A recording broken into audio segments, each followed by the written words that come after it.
Sound check, 1, 2. This is the 217 Recovery Podcast with Corey Winfield. And he knows as soon as he gives it to her, he's gonna give her his heart to her too. And we'll have kids and get married. That's too far. Holy shit.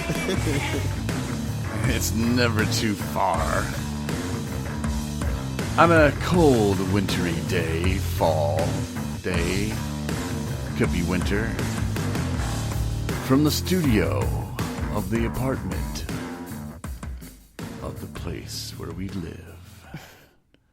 This is the 217 Recovery Podcast. I am Corey Winfield, and as soon as I did the creepy open, the studio lights started malfunctioning. Mm-hmm. And I'm joined by two women. Marnie Liston, the co-host. Hey. Hey. Look good tonight, girl. Thanks. And by a woman by the name of Shannon. Hey, what's up? What it do? What it do? So, isn't that creepy? The lights? Yeah, it's tripping me out a little bit. I'm not going to lie. No. I don't even remember how we made it stop last time. I'm just going to go with it. Do you think that's Jesus? Or do you think that's Satan? I don't think it's Satan. It's definitely somebody. But I'm a child of God, so. I was going to say, how is your relationship with God? It's good? Steady, baby. Okay, because Jesus is a big fan of mine. Yeah. And talking about Jesus, and it just sure? starts right back up. Oh, my God, seriously. All right, so we got there you go. We're good to go. the Halloween, because I turned everything like orange, because like Halloween, you know, if you notice when you walked in the house, the lights in the living room and the lights in the office, everything's orange. I don't know, I like it. Well, before we get into your story, before we talk to you, though, I do have to bring a couple things. First of all, Marnie, you cracked me up the other day. Like, the look on your face was the oh shit that I haven't seen in a long time on somebody's face. And I'm talking about, and I hate to keep doing this, Peckerhead. Oh, yeah. Talking about Peckerhead. And Peckerhead, what it means, I guess it's like an electrical term or something too, but it means like angry person or opposed to things. People are just angry. Yeah. And a lot of people think it means like the sexual organ part, which those people are just a little... Yeah, that's not really what I think. Pull it together, people. Yeah, it's just an angry person. So I had this blog the other day that I titled Peckerhead. And I was talking about how people talk about you and this and that. And you just have to kind of bring it in to like realize like, you know, I don't have to react to any of that. And I can just keep on focusing on what I'm doing. And they can run their mouth. They can do this. They can talk. They can do that. And at the end of the day, you just got to hold it together. And so as I was publishing the blog, it pops up, and I was doing it from my phone, and normally I do it from the computer, so I don't even usually see this option. And then it pops up, and it's like, hey, would you like to send this to your Wix contacts? And I'm like, yeah, it's a good blog, Peckerhead. And so I'm like, why not? And as soon as I hit send, bloop, I get an email. And I'm like, oh, that's from me. I thought that was going out to just the people that had subscribed to our Wix website. There's so many different ways, and I get confused. My mom has a hard time with it. She's like, wait, the website or the thing, the app, the real app? Many different ways, yeah. So I'm like, huh. The next thing I know, Marnie's like, honey, you sent that out to everybody at work. I was like, but this that moment of, oh shit, like on her face, you know, and I was like, I just started like, yeah, that's a good blog. And she's like, honey, it says Peckerhead. And I was like, yeah, that's a good blog. You know, it's about angry people and what you do to combat that. And just the look on her face was so funny. And then I started laughing, and I think that pissed her off even more. She's like, it's not funny. Yeah. She's like, everybody at work. I'm like, no, it's just people that I've emailed, which is like every boss you have and so supervisor. Sherry from Score in Petoskey emails me. She's like, did you send me a post about Peckerhead? And I was like, yeah, it's about angry people, blah, blah. She's like, she just wanted to tell me it's an electrical term. And she's like, okay, I just want to make sure I wasn't clicking on something, you know, because I don't want spam or I don't want to get a virus. And I was like, I don't know, you won't get that. I've never heard the electrical term. That is new to me. Yeah, I don't know. Either way, I just don't care for the word. I don't know. There's something about it, especially now. It's definitely an insult, that's for sure. Well, I'm looking at it, and I'm thinking, like, this is not funny. I mean, regardless, I hadn't even read it yet.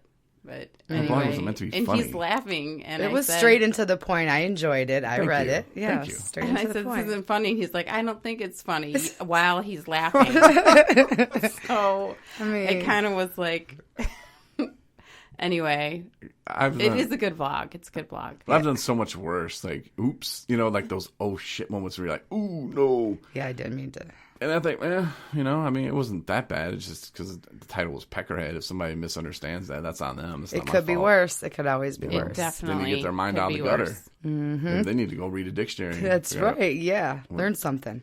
Definition of Peckerhead is. You know, like don't look at me and call me you're just a dirty guy. And Anna was like, can't believe Corey would send that Peckerhead. Who knows? I mean, she gets frustrated with me, and you know because I told Marnie, I was like, I'll make it better. I'll include the definition at the bottom. Right. Which I did. That'll fix It it. did help. Yeah, it helped a little bit. She's like, doesn't matter. Don't. It was so funny. It's like, can you undo this? Yeah. No. I was No. like, why would I do that? Yeah, that's when, you accidentally hit send and, We got a couple more subscribers, so that's all that. Hey, It's all Well, good. we learned. We got some hearts on that one. So.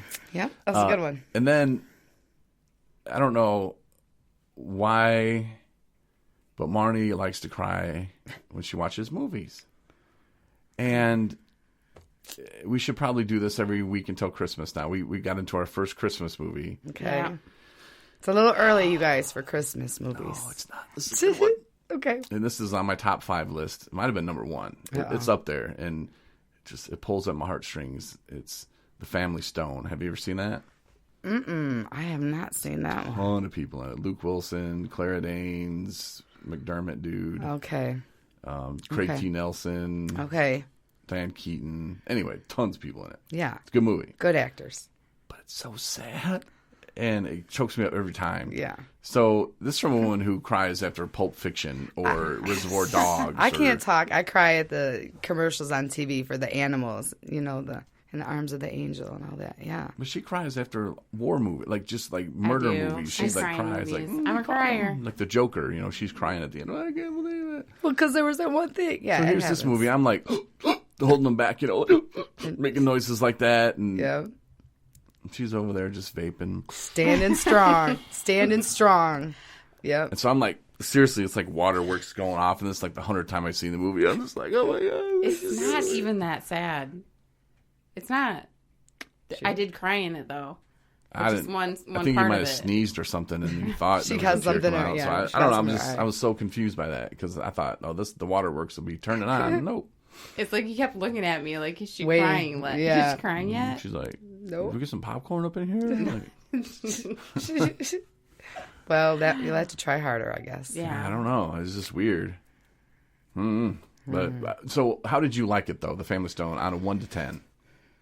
I thought it was probably a 6. Ooh, that's kind of low for being one of your It favorites. was a good movie, but I don't think it's a good. it was all right. Yeah. All right. Okay. Dang. Try harder. This is from the person who thinks The Muppets Christmas Carol is Yes. the best Christmas movie ever. I mean, is. who doesn't love the Muppets, though? Best ever. I mean, Yeah, you I know. watched it when I was a kid on VHS year round. That's how good it is. Boom. She told you, so there you have it. We're in our 40s now, though. I said I did. Yeah. Can't believe you gave it a 6. Anyway, watch The Family Stone if you've never seen it before. It's a good movie. You'll cry at the end. Maybe the second time it's harder because you know what's coming. I don't know. I did cry. Just not throughout it. All right, so as we turn now to our guest, Shannon, thanks for coming in tonight. Thank And you for having me. how much clean time do you have? I have 8 months, almost 9 months. Yeah. Nice. Yeah. Now, what's the longest you've ever had in your entire life besides being a kid? I mean, that's probably it, really. Yeah? I mean, honestly, I wasn't into big, heavy drugs, but I did the usual pot and alcohol and that kind of thing. But it wasn't really till much later, But that was just recreational. You know what I mean? Then the last couple of years was like, oh yeah, now we're really getting to the not fun stuff. Yeah. Why stop here? Right, yeah. It really happened quick, so I really was in the middle of it and didn't even realize. There goes the lights again. Mm-hmm. I told you I was a child of God, so... I mean, I'm not playing. All right, They're like, this is what happened. All right. Okay. See, I start talking. You again, start and talking, and then it goes back to the it's orange. it's like, Corey, I got you. I'm like, Corey, I know. got your back. You got two women, so let me back you up a little bit. It's like, Corey, I've let you out of other situations where you probably should have died. So Right. let me get you through this interview here. Yes. Hold on tight. Yeah. So this kind of new territory you're in now. Mm-hmm. Do you remember when you had like a month or 2 months and thinking like 9 months, 8 months? That's impossible. Yeah, I tried to not get hung up on that too much, to be honest with you. I was more focused on trying to get my life situated. Through the day. So yeah, I really wasn't one of those that was counting the days, luckily. But yeah, because I did like my 6 or 7 month anniversary. It passed and I didn't even realize it. I was working and so, but yeah, it is hard at first, it is hard at first. But you just got to hang in there, A guy once told me, and we were in an AA meeting, and he looked right at me. And I had just started the podcast maybe a couple months before. And he said, you know what? I'm tired of people in early recovery thinking they could talk about recovery. You shouldn't talk about recovery until you have 5 years clean. And I'm like, 5 years clean? Right. Does that come with like Bigfoot and like a leprechaun with a pot of gold? Because I don't Right. think that exists. Yeah, no, I don't agree with that either. I don't either. And of course I don't. I mean, I kept going. I was like, all right, bro, like, Yeah. don't listen, man. I'm sure there's definitely some pearls of wisdom you could definitely get from somebody that's been in recovery that long, but Oh, yeah. I definitely think it's more helpful to be with someone who's not necessarily in the same spot, but very close or has, it's still fresh. Yeah, it's more relatable. And that's why, like, Yeah. I bring on Aaron. He writes a blog for us, Discovering Recovery. Aaron's new. He's only been to treatment one time, but he's out and he's writing blogs. He's sharing his feelings. And I know that's helping people. And, and I kind of had to do that because it's like I'm coming up on 2 years now. And trust me, I remember what it was like, you know.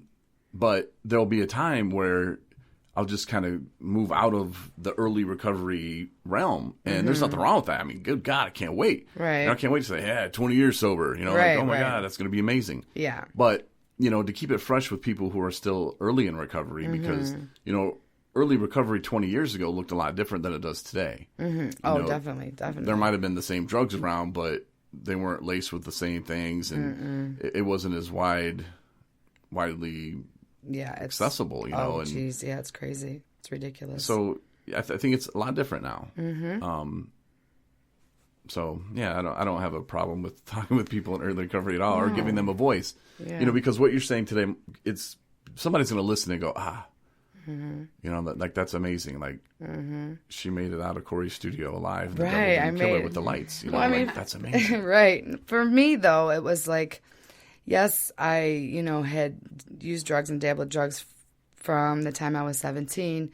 But I didn't really, I didn't really lose everything and, really realize that, I have a problem until I was right in the middle of it and I had lost, you know what I mean? Everything, pretty much.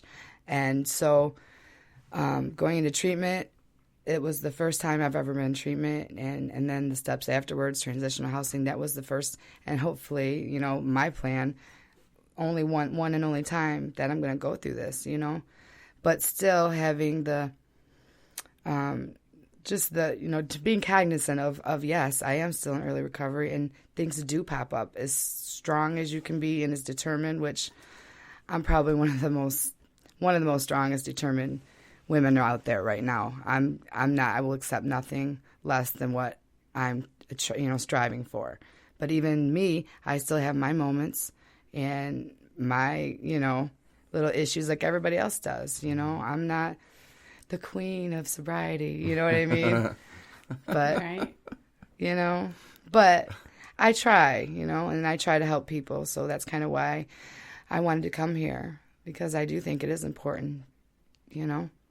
It could happen. What happened to me could happen to anybody, to just be living your life and thinking everything, you're making it. It's not that big of a deal. Next thing you know, boom, everything is gone. Like, this happens, So then what do you do with it from that point? Now your social network has changed big time, right? Like you still don't hang out with the people you used to. I don't. And I've